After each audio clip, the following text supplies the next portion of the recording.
of my heart, it's true. Without you, I would fall. Unpacking Mormonism is a subsidiary of Daisy Girl Communications, LLC. All content herein is intended for educational purposes only and does not replace the advice or counsel of your personal care provider. And welcome back to Unpacking Mormonism and Other Religious Trauma. I'm your host, Sarah Westbrook, tricky. and I hit the record button so you could hear Mason serenade me. Alrighty, If so I serenade everybody else, I might as well serenade you too. yes, that's true. I wish I could say that you serenading me was something unique to me.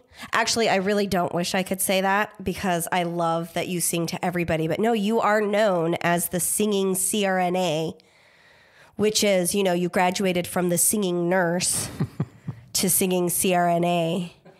Yes, I did. It's actually been really funny because we live in a really small community now, and you work at a smaller rural hospital. And I've had a couple of clients, I can think of two, where they'll come in and talk to me about how amazing it is because this, you know, doctor at the hospital was singing and how it helped, you know, either a family member or them feel a lot more at ease. And I just have to chuckle because I'm like, yeah, that's my husband. And I told one of the clients, I think, yeah, that's my husband. And they're like, no way. And I'm all, yeah, he looks like this. And they're like, yeah, that's him. I'm like, yeah, we're married. And they said, so does he sing like that all the time? And I was like, all the frickin' time. Every now and then it's annoying, but most of the time I just love it. All the freaking time, huh? Yeah, it's a G-rated show. Words. Yeah. So, yeah. So tonight we wanted to kind of do the 9 months in review. We're reminiscing. We are reminiscing. We started by reminiscing about some personal stuff. Now we're going to reminisce about the podcast and some more personal stuff. Yeah. Well, and I want to just say, excuse me off the bat. I've been fighting some allergies this year. Have really just kicked my butt. And so I'm still a little bit junky. But at least I have a voice. But if you hear me hacking in the background, I swear I'm fine. I've been hacking like that now for like a week and a half. Or the sniffles. Unless you hear me say, call 911. Right? Yeah, right. Whatever. You won't call 911 till I'm like dead. You got that see, I'm not even the one hacking. You're over there hacking. No, There's a difference between coughing and hacking. You've got that, what is that? The nurses and the doctors' mentality of like, oh, you're still alive. You're fine. I don't need to take you to the hospital until you're like ICU worthy. But did you die? But right, did you die? You still have blood in your veins. You're fine. Right. All bleeding stops eventually. That is true. It does. So our intent for tonight. Wow, we're just really getting started with a bang today. Yeah, we are. All right. So our intent for tonight is to reflect on our journey since starting the podcast. And we felt like this was a really good time to do that because we are kicking off our cult series tomorrow. Yeah. Tomorrow for us. Right. Next week for our listeners. We'll be kicking off that cult series and really first Monday in June, right? Yeah, the first Monday in June. Yeah, buddy. And our goal with that is to really dig in, kind of do a deeper dive on why certain religious organizations might meet the criteria of a cult. I once had a lady that we went to church with here in Missouri say, well, aren't all religions cults then? And I was like, no. But many of them are. And so, we'll be doing our deep dive into Mormonism because that's our experiential expertise. But it is not exclusive to Mormonism. We're going to see these cult-like mentalities or behaviors, tendencies. I'm going to say just like anything else, cultiness is a spectrum.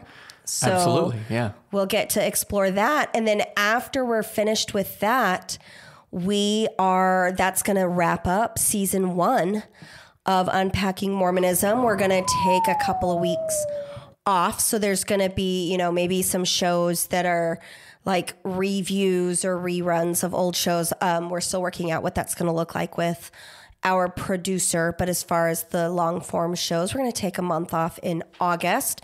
That is perfect for going back to school. Sometime around then, right? It depends on how many cult pieces we get. We're open to some suggestions on that, but most likely we're going to have a basic schedule already worked out so that you know what to expect. Yeah. Yeah. Well, and maybe we could do something like an Unpacking Mormonism mashup or something. Anyway, we're gonna have some fun. We're gonna have some fun with that. And then after that, we will kick off season 2. And when we kick off season 2, my book is supposed to be available for purchase. So my book will be available for purchase. So pre-sales, 6th. right? Pre-sales are supposed to start in July, and then September 6th is when the book hits its launch. And we're going to be doing some exclusive behind the scenes kind of things with that. And the way that you're going to find out about those things is to go to our website, daisygirlcommunications.com. Goodness. .com. Okay, you got to stop. Okay. Anyway, go to our website. Thank you, Mason. That was very not helpful. So anyway, you're going to go to our website and sign up to receive the newsletter. So the way that you do this is you go to that again, www.daisygirlcommunications.com. And if you just scroll down a little bit on the home screen, you're going to see sign up for our newsletter. If you would like to have exclusive information coming to your inbox about some behind the scenes things that you'll only be able to get if you purchase the book, and like send me a picture of you with your copy of my book type of a thing, right? We're doing some incentives. It's not manipulation We're at all. going to have, not at all, it's called marketing. We are going to have some exclusive behind the scenes opportunities for you to hop on the telephone with me. And ask any question that you want. We're going to be doing some Zoom calls where you are welcome to jump in. I'm going to be calling you. And you're going to call me. Do you want my Ask phone any number? question that I want. Any question. Yeah. So we're going to be doing a lot of those types of things. And that's going to open us up for season 2 with that book. And we're going to be doing some podcasts about what it was like for me to actually write that book. Well, and there's some pretty triggering things in that book that we probably can discuss in a little more detail and spend some time on. We've kind of talked a little bit about them, not wanting to spoil the story, right? Right. Spoiler alert. Spoiler alert. Now that it'll be available for you, we can kind of focus on that a little bit more. Right. So a lot of it's going to be, things that we'll let you in on the exclusive stuff if you can demonstrate that you've read the book. And where you guys a test first. Yes, you're gonna have to take a test, like a simple test, not like my national certification exam NCE for counselors. That was a brutal test. Nothing like that, but simpler stuff because we really want to have people who have read the book so that they have the context of what we're going to be talking about, and those are going to be some exclusive meetings, so they're not going to be broadcast here on the podcast. So if you want information on that, please go to the website, sign up for my newsletter. Let's get that piece going, and you can get that. And then, if you have any questions or comments for me, our Throwback Thursday stuff has been going really well. Oh, yeah. We've had some really good questions. So during that August break, I will still be doing the Throwback Thursday live event where we're going to be reviewing some of those foundational things. But also that's a great opportunity. If you have a question for me about something or, you want me to address or review a certain topic, please just shoot me an email at daisygirlcommunications@gmail.com and we can absolutely do that. You can also reach me by phone. Please text me because I never answer that phone. I will return messages, but I'm not going to answer it. And the phone number for that is 573-569-1076, 1076. We would really love to hear from you. And I've had several listeners actually take me up on that and reach out. And we've had some really good conversations. So definitely want to invite our listeners to reach out to us because we really want to engage with you and answer the questions and make sure we're bringing content that's relevant to you. Absolutely. And frankly, if you're going through something, the likelihood that a bunch of other people are going through similar things is pretty high. And we want to be able to address things that will help us to heal, help us to grow and change our perspective and all those things. Yeah, absolutely. All right. And then heads up, I am doing this show today with a peach margarita in hand. It is delicious. Is there a rule about podcasting and drinking or I don't think like so. Okay. I don't think so, but YouTube police. The to-go water cup they brought me at the restaurant has my margarita in it, but I swear Mason's not drinking it while driving. I am drinking it while Mason drives. Looks like Diet Coke to me. Yeah, like orange Diet Coke. Alrighty, so I wanted to just give to start out, I just wanted to give some stats about our podcast. So in the last 9 months, we have recorded, I think this is our 46th episode. So we have, this one is going to be like numbered 041. But then we had the 5 series about why I left the church. Yep. That aired over, the 5-part series that aired over Thanksgiving of 2022 for a total of 46 episodes, which is a really exciting number. But I think the number that I'm most excited about is that in that 9 months, we now have, as of today, so we are recording on May 19th. You all will be hearing this in about a week. But in that time period, we have over 18,500 downloads total for the Unpacking Mormonism podcast. That is really exciting. It is really exciting. I just want to say thank you so much to our listeners, especially our return listeners, because we really could not have hit that number without you. And that is sure. for being a brand new podcast. And, you know, we're both kind of an unknown entity to hit that 18,500 plus mark in less than a year, I think is pretty astounding. And so just really humbled by that number. And then what's really cool is, and I couldn't count all of the countries on Libsyn, which is our podcasting host, because if it was less than a certain number, so like they showed me the top 10 countries based on how many listeners, but some of the other countries that maybe didn't have as many listeners, I couldn't see those and I couldn't figure out how to get it to drop down and give me all of them. But I was able to accurately count 15. So I think we've got just over 15 countries that have tuned into Unpacking really cool. Mormonism as well. Yeah. And like some of these countries, I'm like, oh, this is awesome. Like I when I started this, I don't think I ever thought about being listened to in, you know, like South Africa or Finland. Like This is awesome, you all. So thank you so much for giving us those stats. It's really an honor to know that that our reach has been about that much, especially because I believe it was, I can't remember who it was. I can't remember if it was a member of my family or yours. I think it was a member of my family told me that nobody would listen. Is that right? Yeah, I think it was, yeah. I don't remember anybody in my family saying that nobody would listen, but a couple of my family members have said some harsh things that are similar to that. So it could have been my family. It could have been my side. So it is nice to be. This is what I'm like. Suck it. I'm so mature. Yes, you are. It's the margaritas. So mature. Is that what it is? But after one round with Jose Cuervo. That's like one of my favorite songs to sing after I've given people meds and they're starting to just feel good. Yes, this I know. Yeah. This you know. I can't say why I know. Because of HIPAA. I'm gonna give all my secrets away. Is that another one of your favorite songs to sing as people go out? I just felt like it was apropos. That's funny. All right, so Mason, so I'm going to say, when we started, where were we in our spiritual journeys?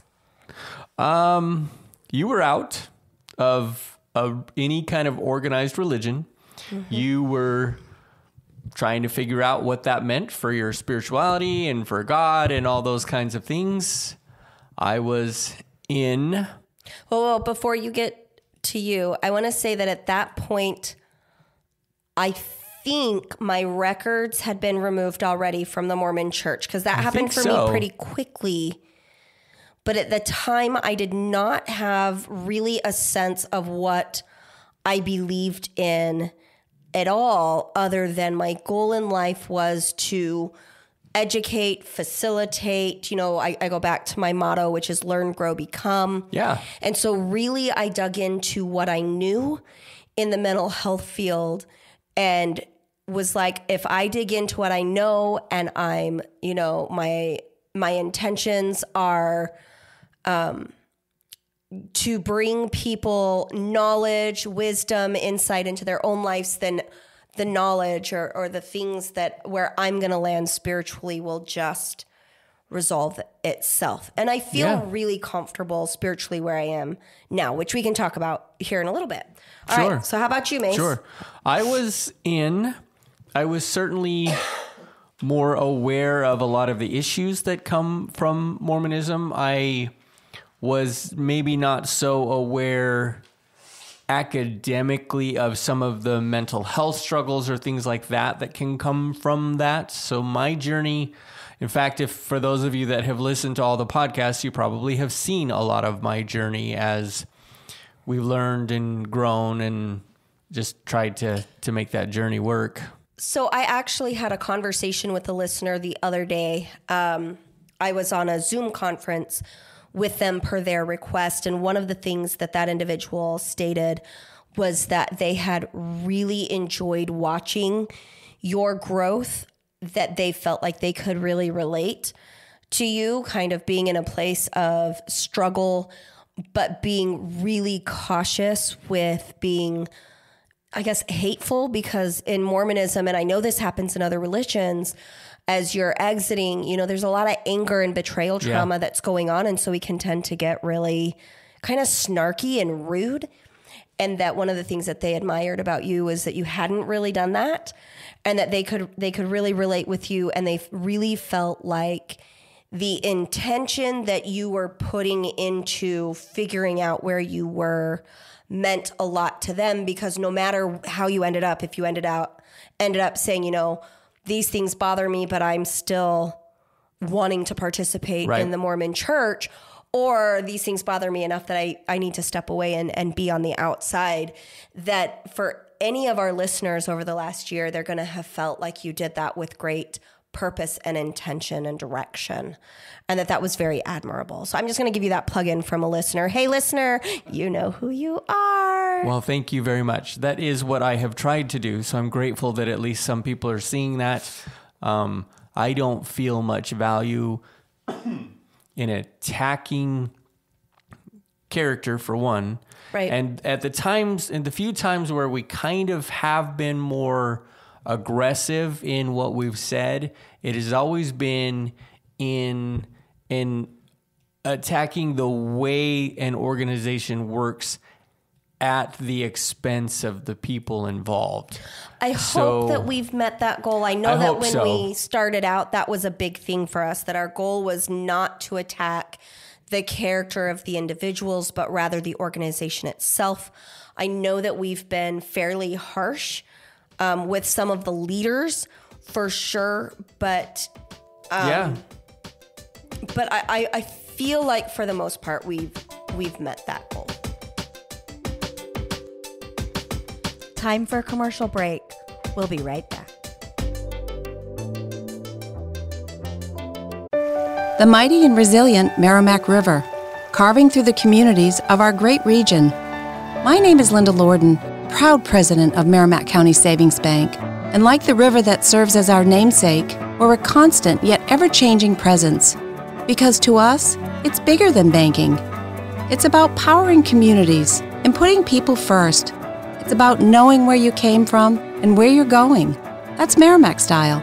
Visit us at themerrimack.com. Well, and we've gone through some hard things. I was thinking about this just a moment ago. You know, we've talked about family drama. We've talked about racism. We've talked about abuse, and particularly the way that this organization and other organizations allow for it. We've talked a little bit about the LGBTQ community and just some very difficult issues.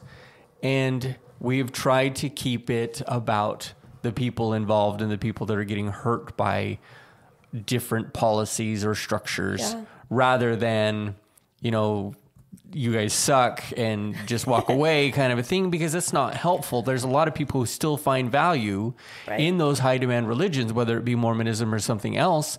And we've never been about taking that value from those people. If you find value in those organizations, I think that's wonderful.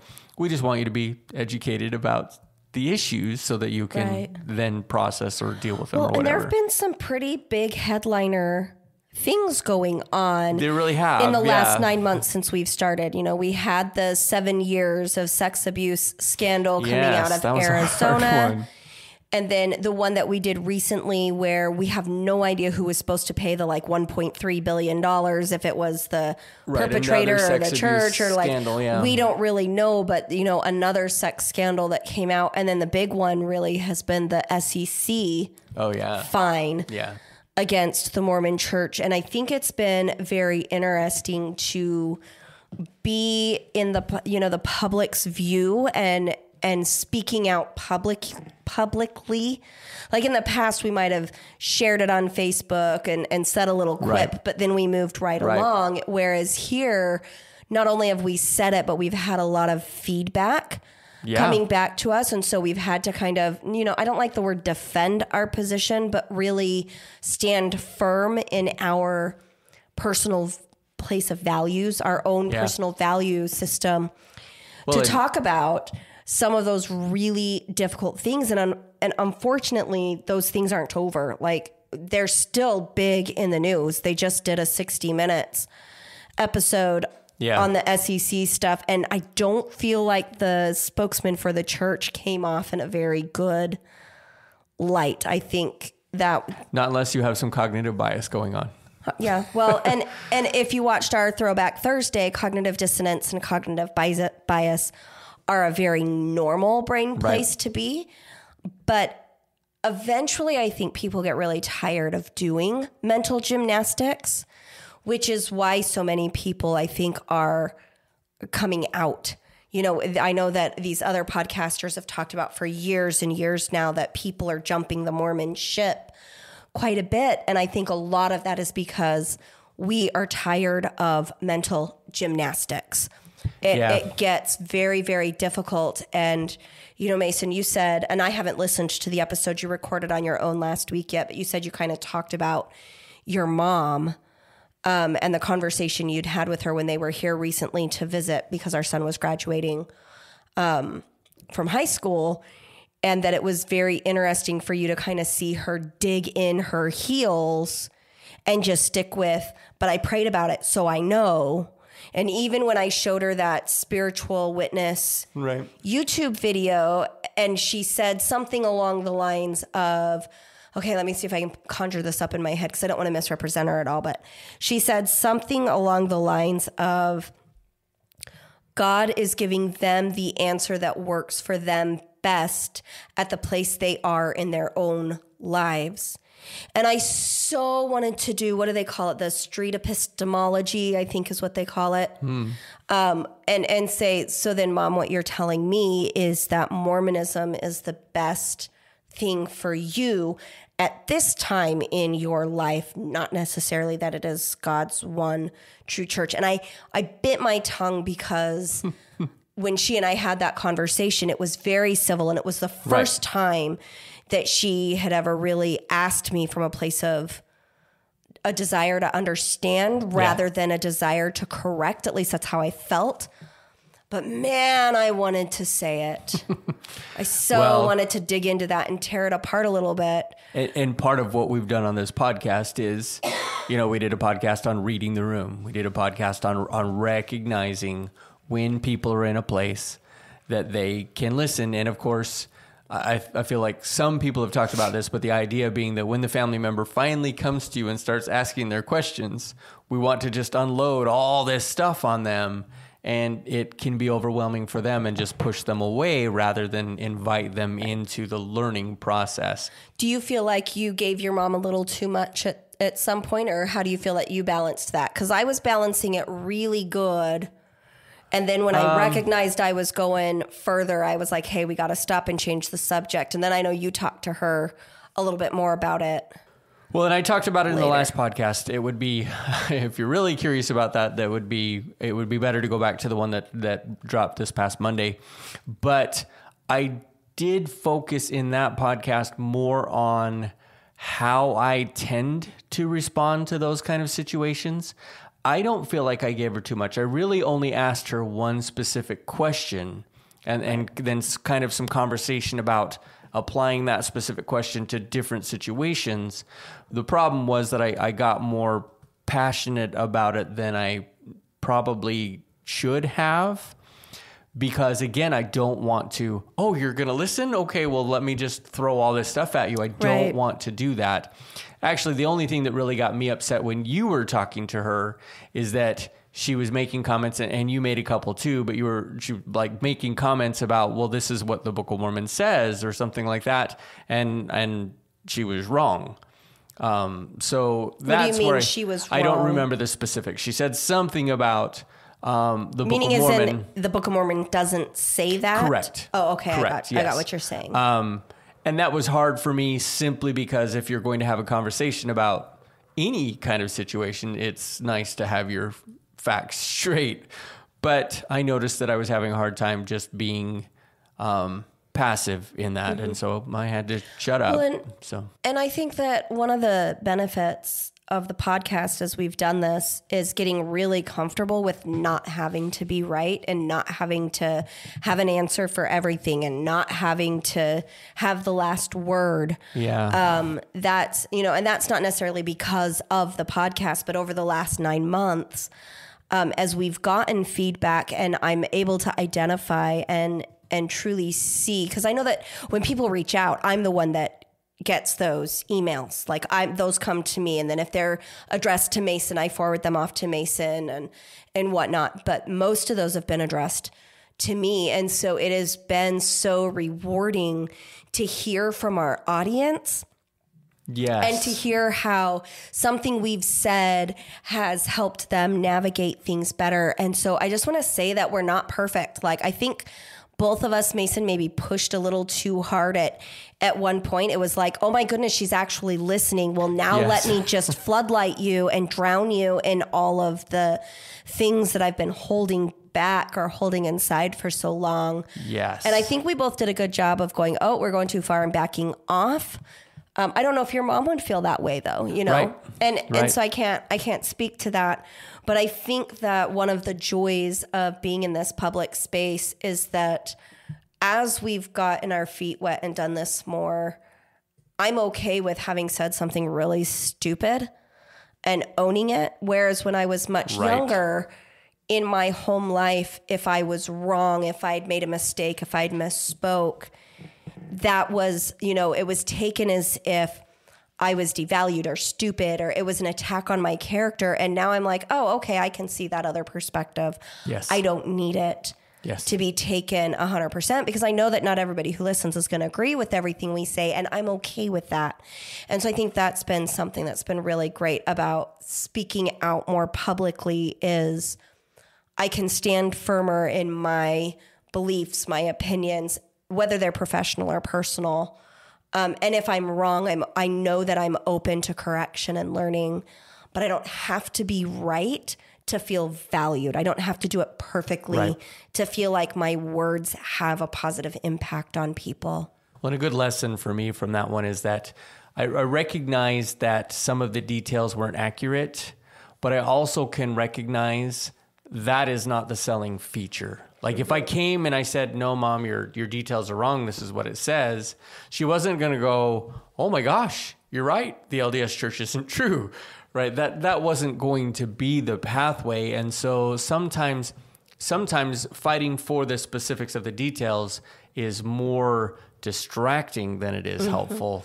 And I've had to learn that too. And I've been on the receiving and the giving end of that one. And so learning that lesson is a little difficult, and I'm getting there. Like I'm not there yet, but I'm learning it. And so that was a good experience there too, just seeing that that's the case. Well, and I absolutely love your mom for trying. Oh, absolutely. That's one of the things I've always loved about just your not mom. with you. Yeah, well. So I have a vagina, so your dad will never want to talk to me. Y'all, in case you were wondering, I have a vagina. Oh my gosh. Did you just discover this, Mason? We have 7 children. No, I did not just discover this. Thank you, though. Okay, great. I was just thinking Alex might have to bleep out that word. Isn't that like a bad word or something? No, I didn't say pussy. I just said vagina. All right, so Mason, where are we today? I think this is, because I put this on our planning thing here. Where are we today? Did you? Oh, okay. I did. I put it. See, it's right here underneath all of my squiggly lines. While you talk, I make squiggly lines to help me keep Yes, I've noticed. quiet and not interrupt Using you. so much ink over there. I don't care. Well, why don't you start with where you are today? Since I said where you were before, where are you today? You know, so I did not know my grandpa Lee very well at all.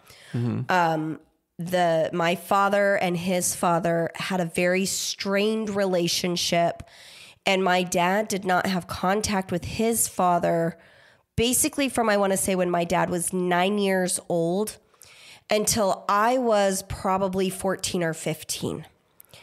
I want to say closer to 14, like the beginning, because I'm thinking about like this picture where I had this like fringed shirt. So it's like 25 to 30 years. Right. Yeah. Yeah, it was a really long time. And the reason my dad didn't have a good relationship with his father is because my grandma, my dad's mom, was completely dishonest about everything having to do with my father's father. Right. And so he was making decisions based off mistruths. Right. Bad information. And yeah, my grandma, my dad's mom was a doozy of a woman, and I love her because she's my grandma and she made me feel incredibly special. But as I reached my adult years, I was like, whoa, this is one unstable lady. Seriously, my grandmother for sure had severe untreated borderline personality disorder and some really strong narcissistic tendencies. Like it was really bad. And for any of my cousins who are on that side of the family, or my uncles or aunts who are listening to this that are on that side of the family, they're going to agree with me. Because if you don't agree with me, then you didn't know the grandma that we all knew. I think all of us know that she was a little wackadoodle. Wow, throwing down the gauntlet there. If you don't agree with me, it's because you're wrong. Well, and she's passed away, so I feel a lot more comfortable in speaking about her without harming her, hurting her feelings and whatnot. And I am certain that she was a victim of some significant trauma. Just based on what I know, she was, most likely a victim of significant trauma back in a time period where girls didn't get any kind of treatment or intervention. Yeah, we're talking. You don't have any value. She passed away in her mid to late 80s, so she was, just do the math. All right, y'all. She passed away a couple years ago. So anyway, it was not until recently when I went and visited. It was for Eric's graduation, actually. So it was last August, right after we started the podcast. I went to Arizona, and then I took our oldest Eric to Temecula and then to Hollywood and to the Los Angeles area as a celebration for him graduating from college. And I got to sit down with one of my most favorite uncles. Uncle, you know who you are. If you're listening, I love you so much. Have always admired Is this one of those moments where all of the uncles go, oh yeah, totally me. I'm her favorite. All right. So I have 2 gay uncles. This is the Lee side gay uncle, and he's amazing. Okay. That narrows it down. All right. So anyway, absolutely love you, Kevin. Well, that will narrow it down even more. There we go. We'll just narrow it down. Kevin, I absolutely love you. But one of the things that Kevin had shared with me is that my grandfather was atheist. And I did not know that because his second wife, my Nana, who I also just absolutely adore, the woman is incredible. She's just such a great role model. My grandpa definitely did a much better job on his second marriage than he did on his first one, which I think was somewhat forced on him. I think his first marriage with my grandmother was somewhat forced on him because they were pregnant. And so anyway, but I did not know that about my grandpa. I didn't know that my grandpa was atheist, right.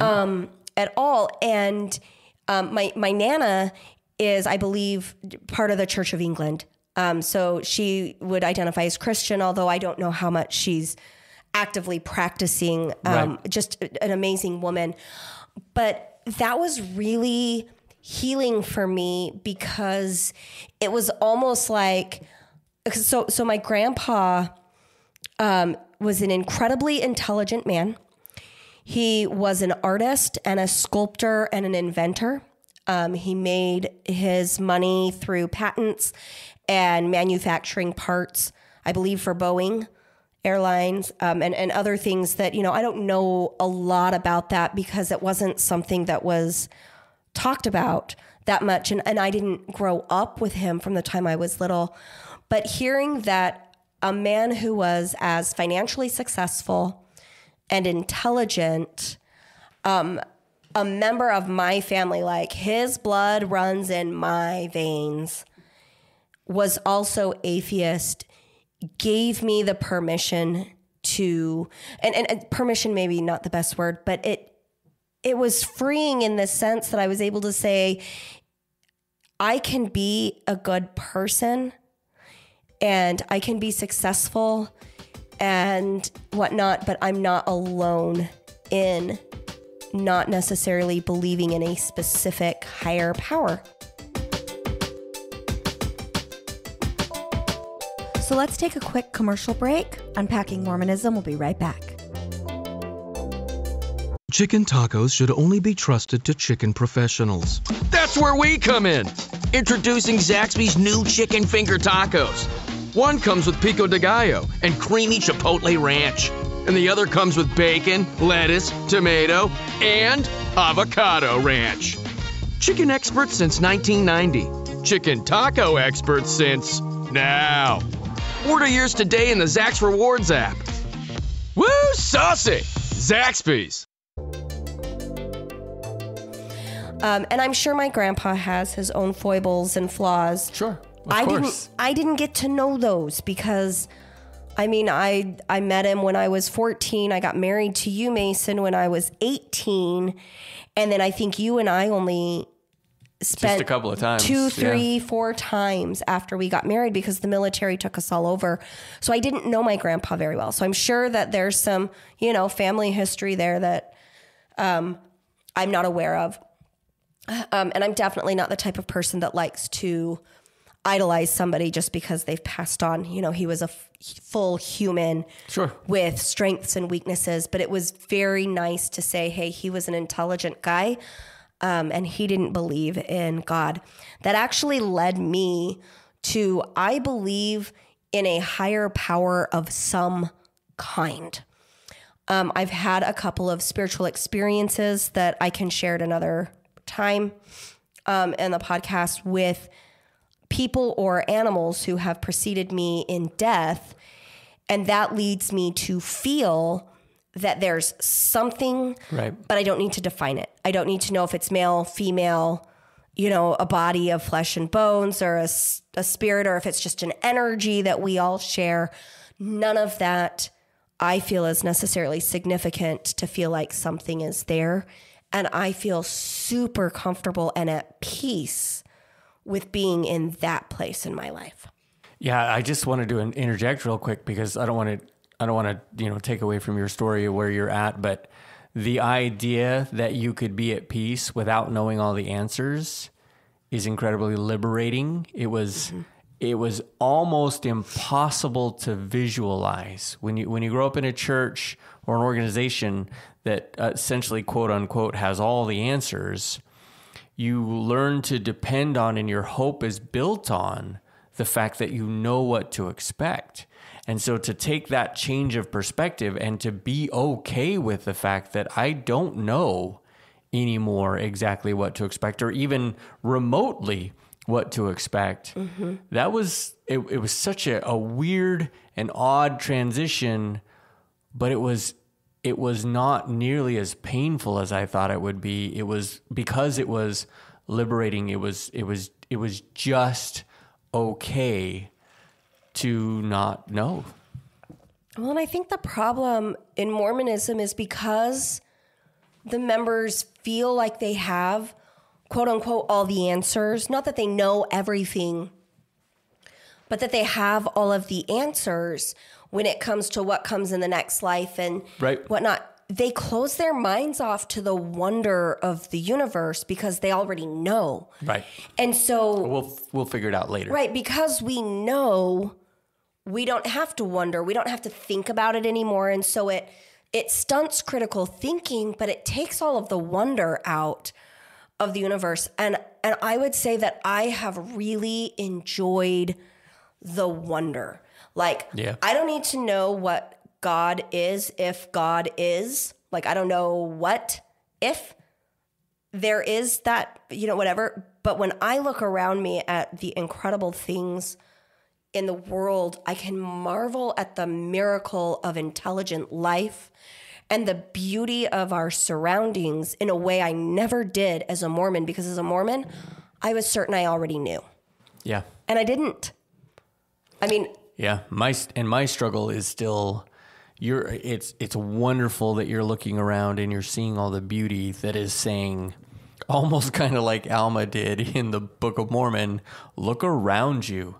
Everything says that there's a God, and that's not where you are, of course, but you're seeing the beauty and recognizing there is something there. For me, I'm still struggling because I'm seeing all the ugly that is going on in the world.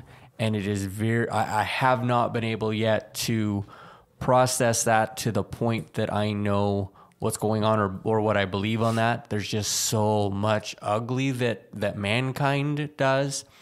And so I'm struggling with that. But I love that that's where you're at and that you're just seeing the beauty, and that's translated into something that's meaningful for you. Yeah. Well, and I think that because there's so much ugly, I don't believe in a Christian God. Like I wouldn't say that I'm Christian anymore, because I Jesus Christ from the Bible, he could be a man, he could be, an enlightened individual, he could be a great spiritual leader, he could be the savior of the world.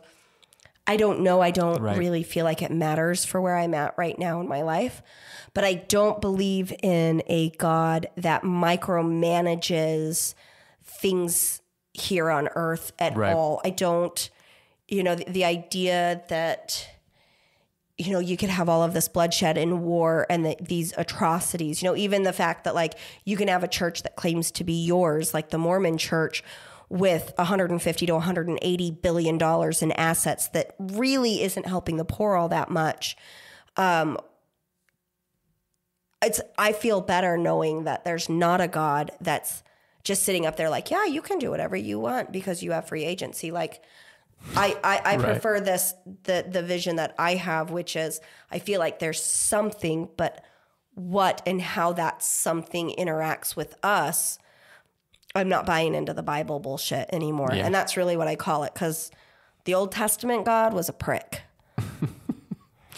Well, and just saying. I love, one of the things that I've loved most from our podcast is this change of perspective, being able to not necessarily change what we believe, but to be able to change the way that we see things.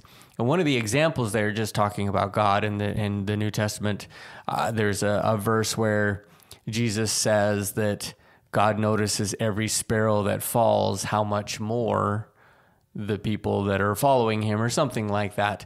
And I used to see that as kind of I think what it was supposed to mean that God is watching over you, that God cares about you. And now I see it more as a tool to keep you working the way they want you to. Yeah. Working towards what God, quote unquote, wants for you. And whether or not you see it as the way that most Christianity teaches or the way that I just described isn't all that important. But being able to recognize that people see those things differently and what they can mean is really valuable. Yeah. I feel like I got my brain back since leaving Mormonism. Like, it's okay for me to think critically and question and explore different ideas. Oh, yeah. And one of the things that I love about the scientific method is that as we get more credible data in, you're allowed to shift your perspective. In fact, you're encouraged to, double check the data, make sure it's sound data. Yeah. And then we don't know everything, so we need to be in a place open where to other ideas. Yeah. Shift our perspective. Because if we didn't, we'd still think the earth was flat. We'd still be worshiping fire, those types of things. Right. So, Mason, where are you now? I'm right across the table from you. Gosh, why are you asking? Because I can't see you. So, it's interesting because we just had a conversation about this, right? If you had asked me a few months ago, I spent a lot of time. High demand religions want you to believe that you cannot step away from them and be happy, that you cannot study other people's material, quote unquote, and still be faithful, that you cannot survive in a dual faith marriage kind of thing. They want you to believe all of this because this all is meant to keep you on, quote unquote, the straight and narrow path, right? Well, I really spent a lot of time trying to break that idea. I can be in a mixed faith marriage and we can be successful. I can study all of these things and still remain faithful.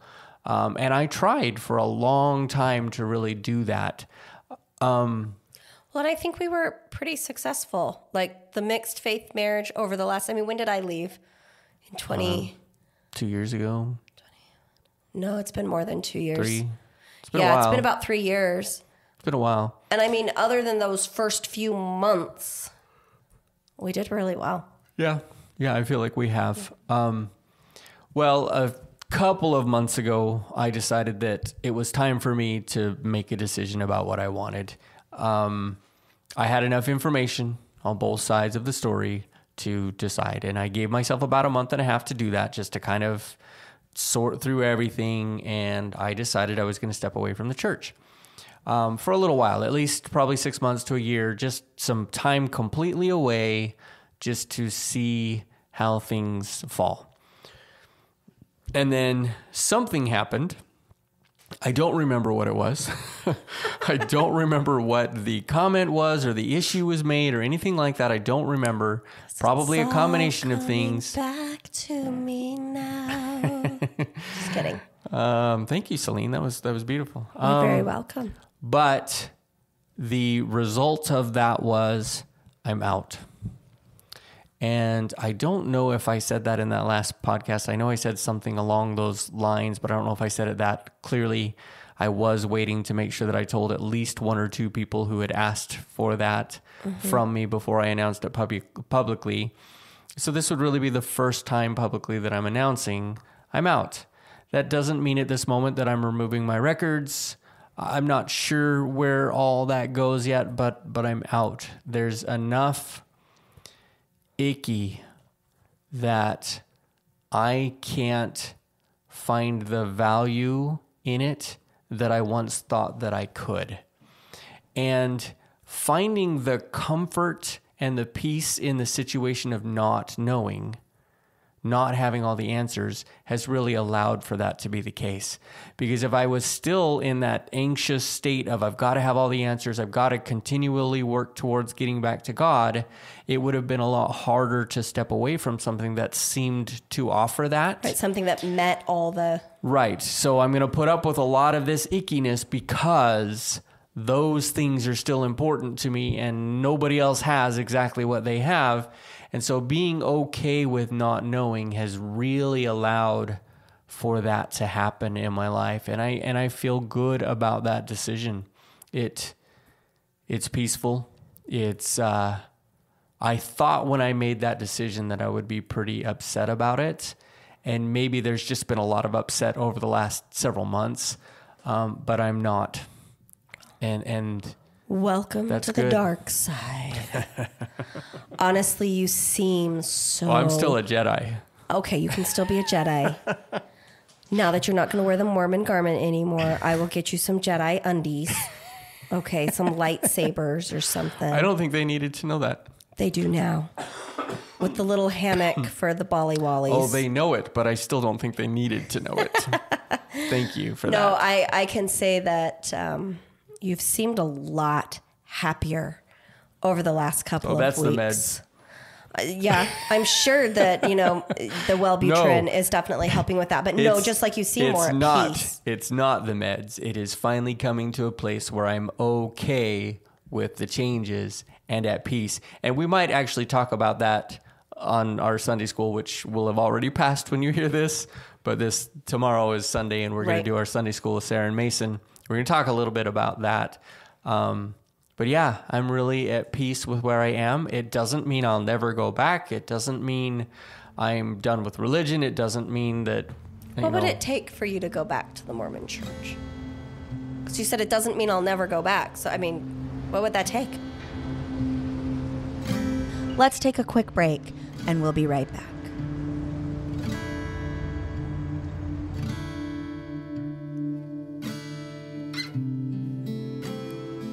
It's an interesting question. It would take a lot of accountability on the part of the leadership. It would take a lot of accountability on the part of the leadership. That is really my biggest issue, is that there's all these things going on and they don't talk about them. See, and what I take from that, and please correct me if I'm wrong, is that I will. The troubling history does not bother you as much as the current day actions and policies. Yes, that's true. That's true. Like, I don't like a lot of the details about polygamy, but if the church could stand up and say, you know what? We screwed that up.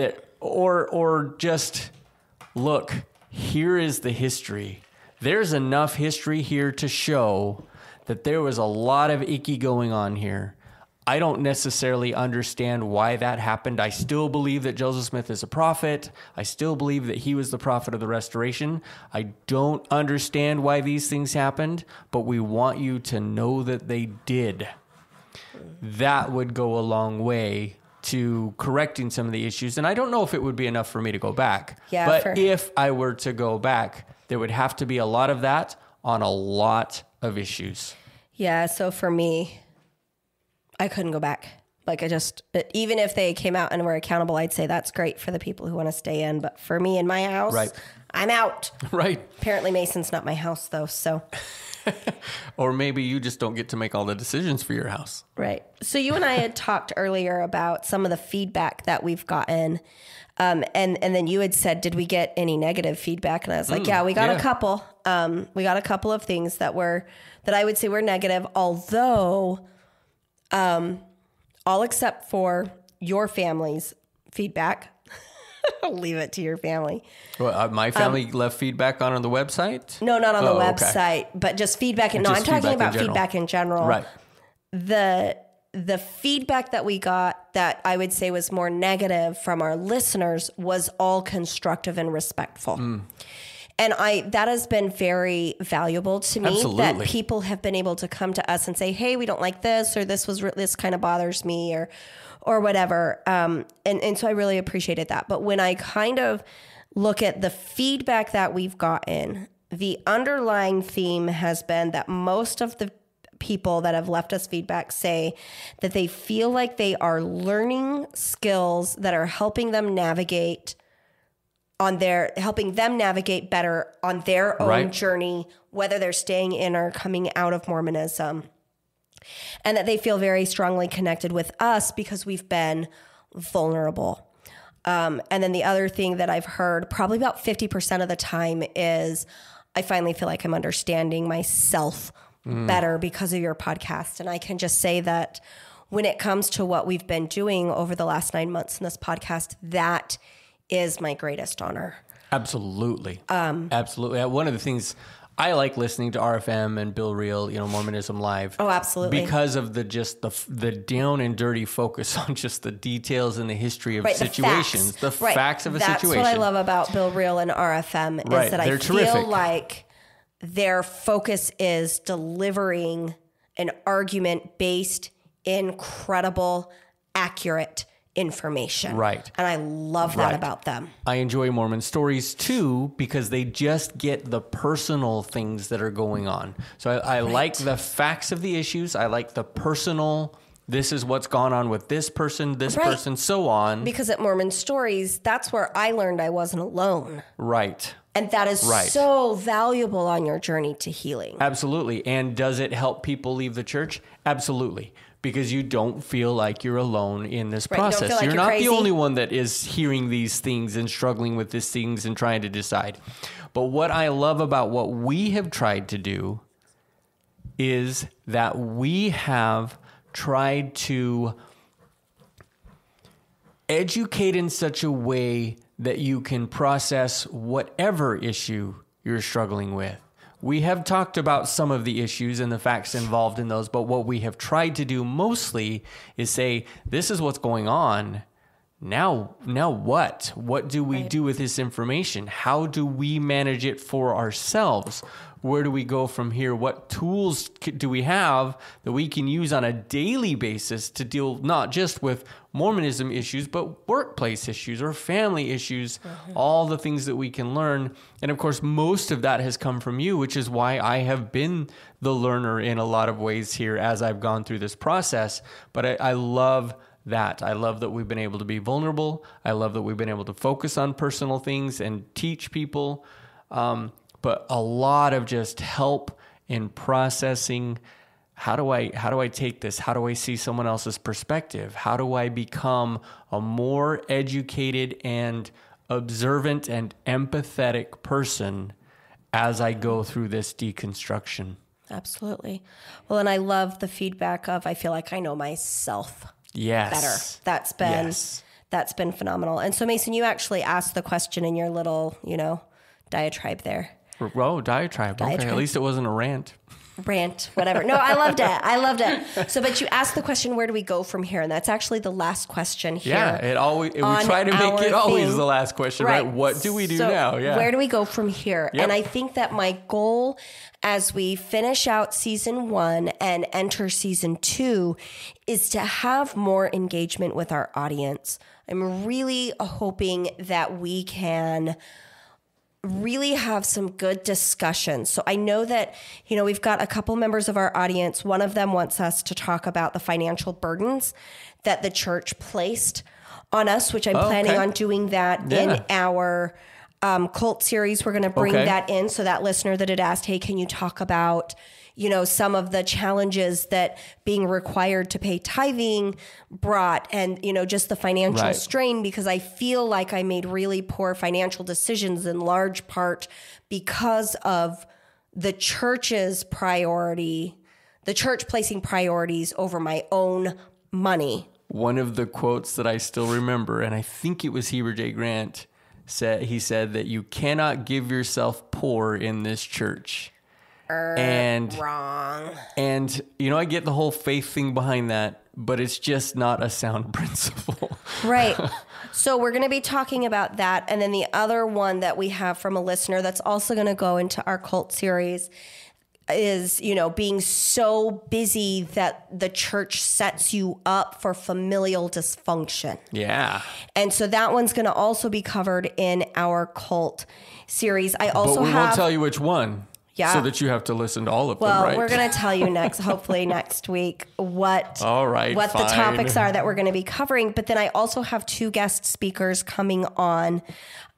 Both of these guest speakers are part of series? I don't know. I need to kind of figure out and talk to them and see what we're going to do. But both of them are from the LGBT population. And I'm really excited about that because we really dug into like racism and sexism this season. And I'm hoping to get more into, the LGBT issues in season 2 and really talk about unconditional positive regard, which is something that we work through in the mental health field. And so I want to really kind of dig into that.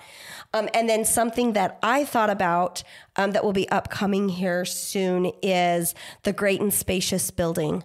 So I had some insight when I was on my latest cruise about the Great and Spacious Building, and I kind of wanted to dig into that. And whether or not that's going to be a part of our cult series or not, I don't know.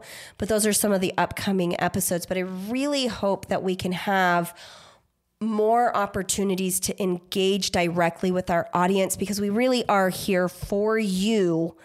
And that's why we have the Throwback Thursday. So even if you cannot attend the Throwback Thursday, that is an opportunity that I am taking to review foundational pieces of what we've learned so far in the podcast. But also it is, if you have a question for me, I will answer it. And after we do the Throwback Thursday, which is 12:15 Central Time, it drops every Thursday. It drops. Well, I'm going to say almost every Thursday because as soon as I say every, one of my kids is going to like break their arm on the playground on a Thursday morning. The plan is for every Thursday. So almost every Thursday, we're going to do these live shows.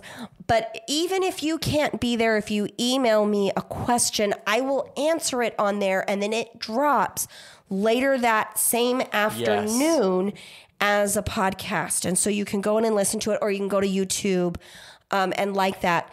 And we would like to invite our listeners to subscribe to our Daisy Girl Communications YouTube channel.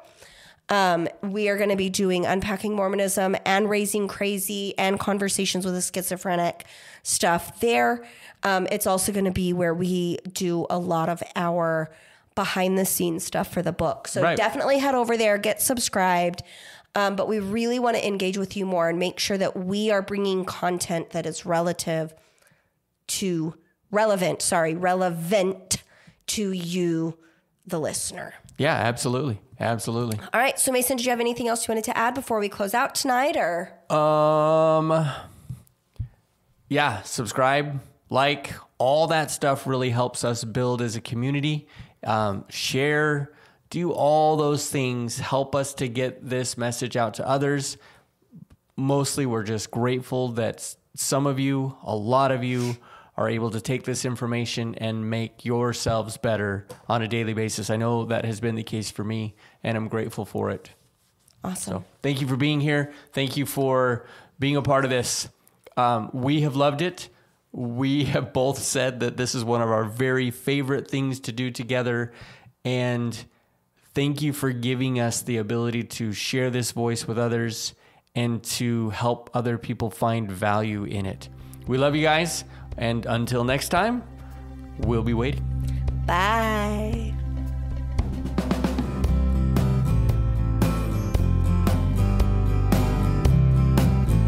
Today's episode was hosted by Sarah and Mason Westbrook, produced by Daisy Girl Communications and Alex Vidalis.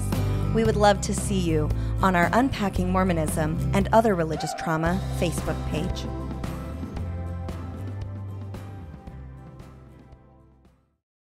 Of my heart, it's true. Without you, I would fall. Chicken tacos should only be trusted to chicken professionals. That's where we come in. Introducing Zaxby's new chicken finger tacos. One comes with pico de gallo and creamy chipotle ranch. And the other comes with bacon, lettuce, tomato, and avocado ranch. Chicken experts since 1990. Chicken taco experts since now. Order yours today in the Zax Rewards app. Woo, saucy! Zaxby's. Shop Plato's Closet tax-free August 2nd through 4th for back-to-school styles. We sell the trendy, gently used styles you need to make a difference in the world and in your wallet for back-to-school shopping. Save up to 70% off regular retail prices by choosing recycled styles. Save even more when you shop tax-free this weekend. Make a change that others can respect and repeat. Shop Plato's Closet in North Charleston and West Ashley this year for your back-to-school looks. Plato's Closet, located in West Ashley on Sam Rittenberg Boulevard and North Charleston on Rivers Avenue.